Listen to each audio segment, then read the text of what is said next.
This is part 20. Today we are going to learn 1.3 the COP and the anthem. What is the meaning of COP? COP means a person who is government servant, and anthem, Rashtragit. Now we are going to learn page number 27, icebreakers. There is question first. Suppose you have gone to a place where the winter season is very savory. Discuss with your partner the ways in which you would protect yourself in the cold climate. म्हणजे एखाद्या खूप थंड हवेच्या ठिकाणी तुम्ही गेलेला आहात आणि मग स्वतःला त्या थंड हवेपासून कसं प्रोटेक्ट करायचं त्याच्याबद्दल आपल्याला इथं सजेशन्स विचारलेले आहेत. मग त्या आपल्याला फिलिंग द ब्लँकसारखं ती वेब डायग्राम कंप्लीट करायची आहे. मग त्यांनी मधला पॉईंट काय दिलेला आहे, ways to protect from cold climate. मग पहिलं काय येणार ऑप्शन की कीप मुव्हिंग अराउंड, घिरट्या वगैरे घालणं जेणेकरून शरीरामध्ये उष्णता निर्माण होईल. दुसरा, wear warm clothes in layers, म्हणजे मोठ्या प्रमाणात जास्तीत जास्त गरम कपड्यांचं लेअर, म्हणजे 2-4 कपडे जास्त लेअर न वापरणे, कपडे वापरणे गरम. Near sitting near the fire place, आणि उष्णतेच्या ठिकाणी म्हणजे लाकडांची आग वगैरे लावून त्याच्या बाजूला बसणे. त्यानंतर drink lot of hot fluid, म्हणजे गरम कॉफी चहा वगैरे घेणे. अशा प्रकारे काय करू शकतो आपण, बॉडी टेम्परेचर आपलं मेंटेन करू शकतो. हा असा प्रश्न आहे.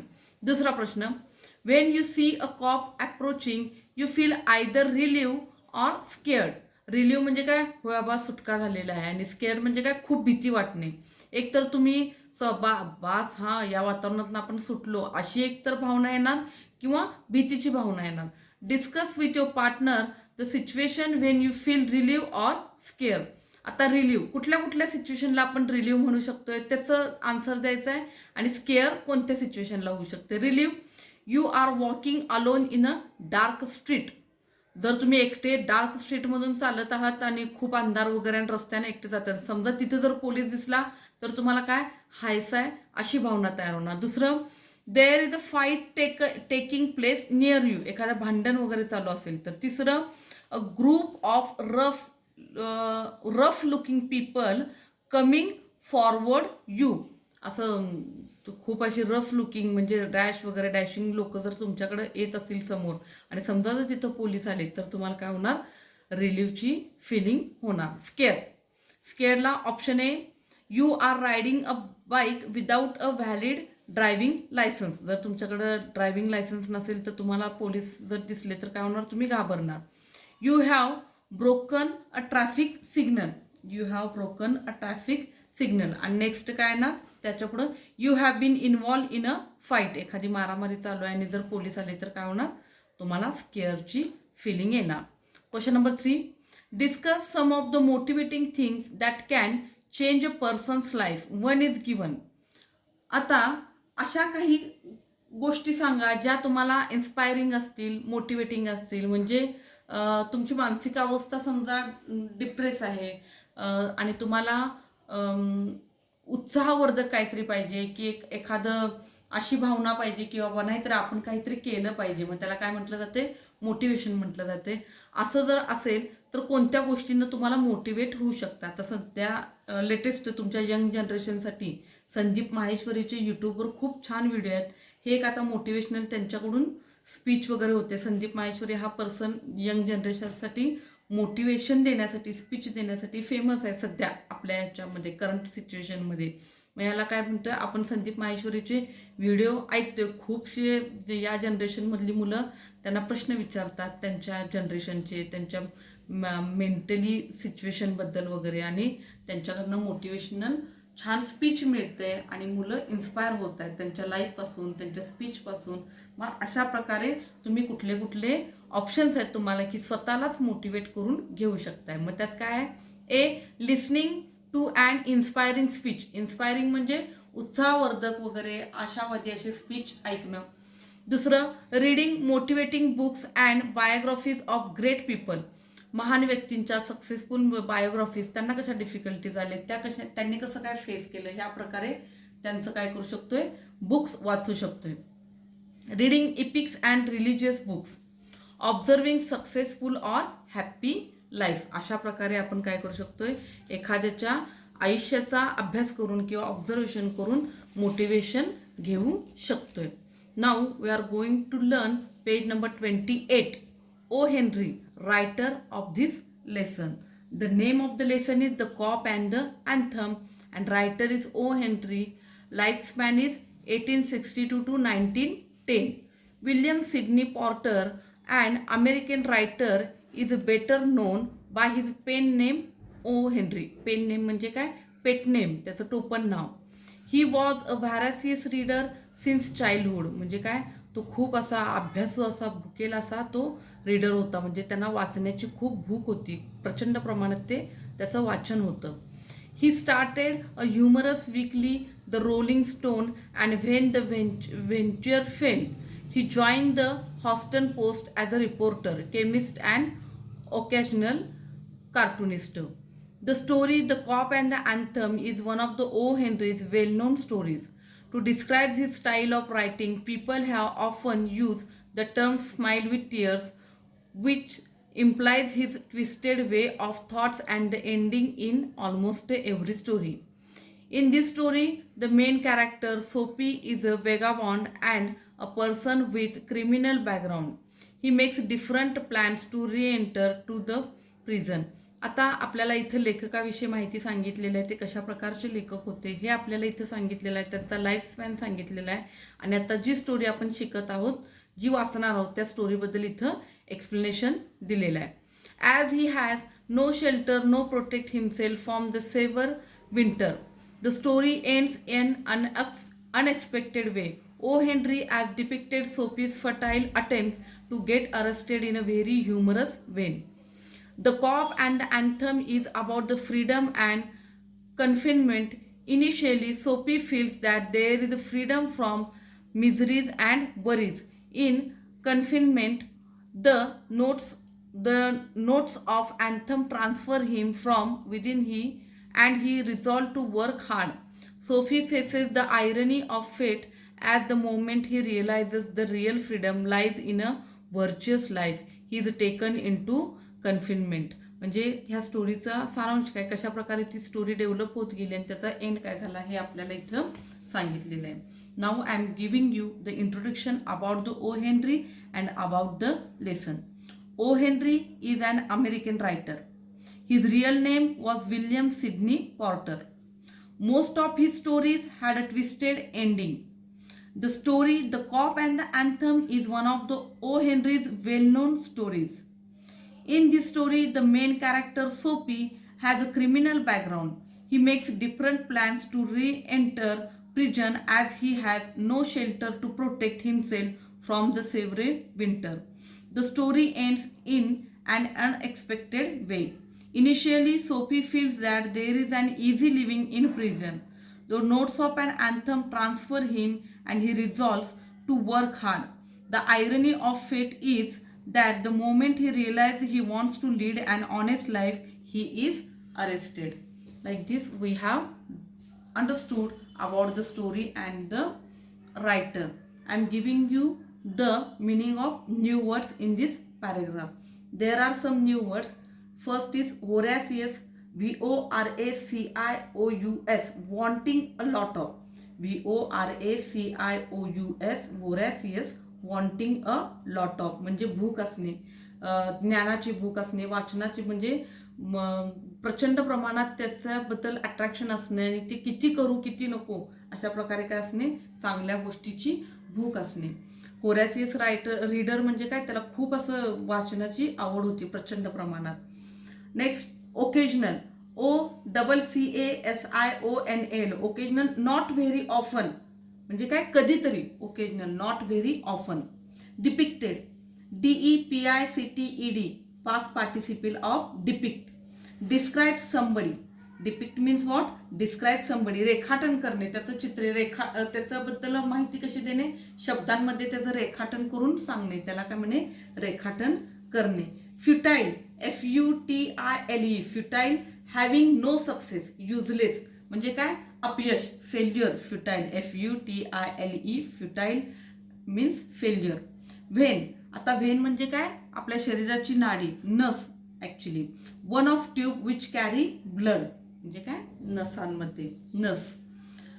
कन्फिनमेंट CONFINEMENT. Confinement means being kept in a small space, म्हणजे काय जेलमध्ये, प्रिझन, जेलमध्ये छोट्याशा एखाद्या जागेत कोंडून ठेवणे म्हणजे काय थोडक्यात प्रिझन, जेल.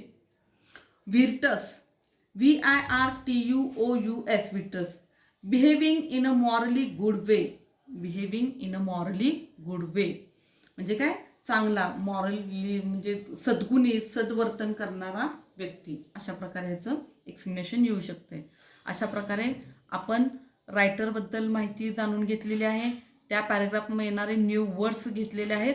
आता आपण कशाला सुरुवात करतोय, लेसनला सुरुवात करतोय. The name of the lesson is the cop and the anthem, page number 28. आता लेसन कशाबद्दल आहे ह्याची थोडीफार आपल्याला कल्पना आलेली आहे. आता आपण डिटेलमध्ये पाहणार आहोत. सोपी, हे मेन कॅरेक्टर आहे Soapy. Soapy left his bench and stroll out of the square and across the level sea of asphalt where Broadway and Fifth Avenue flow together. Up Broadway he turned and stopped at a luxurious cafe. आता ही कथा स्वातंत्र्य आणि बंदिवास विषय आहे. कथेच्या सुरुवातीला सोपी या व्यक्तीस तुरुंगात जाणे म्हणजे संकट आणि चिंता यापासून सुटका आहे असे वाटते, परंतु प्रार्थना गीताचे पवित्र सूर त्याच्या मनाचे परिवर्तन करतात आणि तो कष्ट करून जीवन जगायचे ठरवतो. सोपीला दैवाच्या उपवासाला तोंड द्यावे लागते. जेव्हा त्याला चांगले वागण्यातच खरे स्वातंत्र्य आहे याची जाणीव होते, त्याचवेळी दैव त्याला बंदिवान बनवते. मग आता सुरुवात कशी आहे. सोपीने बागेमध्ये असणारा बेंच सोडला आणि भटकत चौकात आला आणि डांबरी रस्त्यावर आला जिथे ब्रॉडवे व फिफ्थ ॲव्हेन्यू हे दोन्ही रस्ते एकत्र येत होते. ब्रॉडवेकडे तो वळला आणि एका आरामदायक हॉटेलसमोर थांबला. त्याच्यामध्ये आलेले न्यू वर्ड्स आहेत. Stroll STROLLED. PP of stroll. Stroll STROLLED. PP of stroll STROLL. Stroll means to walk relax way म्हणजे असंच भटकंती वगैरे करणं. स्ट्रोल. ॲस्फाल्ट हे काय आहे, बीचचं. ॲस्फाल्ट हे अ ब्लॅक स्टिकी सबस्टन्स म्हणजे काय डांबर. ॲस्फाल्ट. ल्युजरली LEISURELY. ल्युजरली विदाऊट हरी म्हणजे असंच काय गडबड नाही आहे, असंच भटकत जायचं आहे. आणि ॲस्फाल्ट म्हणजे काय डांबर, a black sticky substance. Next. Soapy had confidence in himself from the lowest button of his waist upward. He was shaven and his coat was trim and his neat black bow had been presented to him by a lady missionary on Thanksgiving Day. If only he could reach a table in the restaurant unsuspected, successful would be his. The portion of him that would show above the table would raise to no doubt in the waiter's mind. A roasted mallard duck, thought Soapy, would be about the thing with a bottle of wine and then some cheese, a cup of coffee and a cigar. $1 for the cigar would be enough. The total would not be so high so to call forth any extreme of revenge from the cafe management, and yet the meat would leave him feel the happy for the journey to his winter Iceland. In this there are some words, new words. Shaven SHAVEN. Shaven having been shaved म्हणजे काय शेव केलेलं, दाढी वगैरे व्यवस्थित केलेली. Trim. Trim TRIM. Trim. To cut something off म्हणजे काय cutting केलेलं, जे नको असलेला भाग आहे तेवढंच ट्रिमिंग केलेलं म्हणजे कटिंग केलेलं. रोस्टेड. रोस्टेड म्हणजे काय to cook food over a fire. आता रोस्टेड मॅलाड डक म्हणजे तंदूर केलेली वाईल्ड डक, तिथलं फूड आहे roasted mallard duck. A kind of wild duck, mallard duck. And roasted means काय cook food on a over a fire. Tattered, old and torn. Trouser, pant. सोपीला आपल्या कोटाच्या शेवटच्या बटनापासून वर स्वतःबद्दल आत्मविश्वास होता.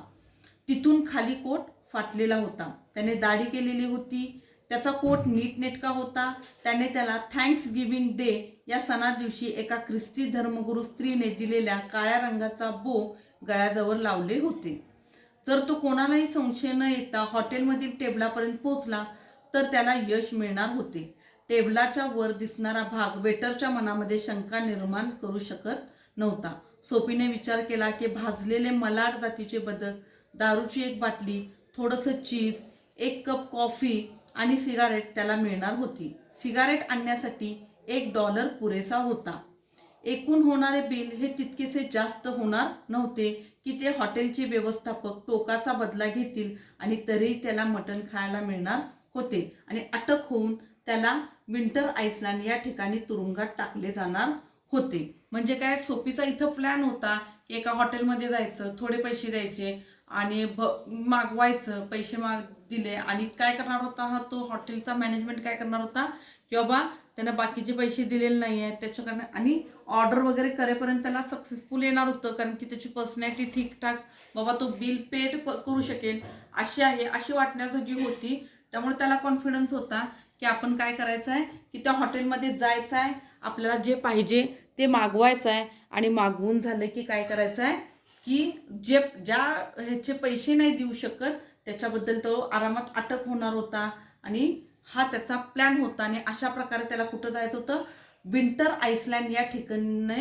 ठिकाणी तुरुंगात जायचं होतं. म्हणजे त्याची स्वतःचीच इच्छा होती की विंटर आईसलँड या तुरुंगात जायचं आहे आणि हा त्याचा ठरलेला प्लॅन होता. हॉटेलमध्ये जाणं, बिल पेड न करणं आणि त्याची शिक्षा म्हणून त्याला काय होणार होती की तुरुंगात जाता येणार होतं. अशा प्रकारे याचं डिस्कशन काय झालेलं आहे या पहिल्या पॅरेग्राफ, हा दुसरा पॅरेग्राफ आहे या पॅरेग्राफमध्ये झालेला आहे. थोडक्यात इंट्रोडक्शन झालेलं आहे लेसनचं. आणि अशा प्रकारे आपण इथं थांबूया आणि नेक्स्ट व्हिडिओमध्ये नेक्स्ट पॅरेग्राफ घेऊया. ओके.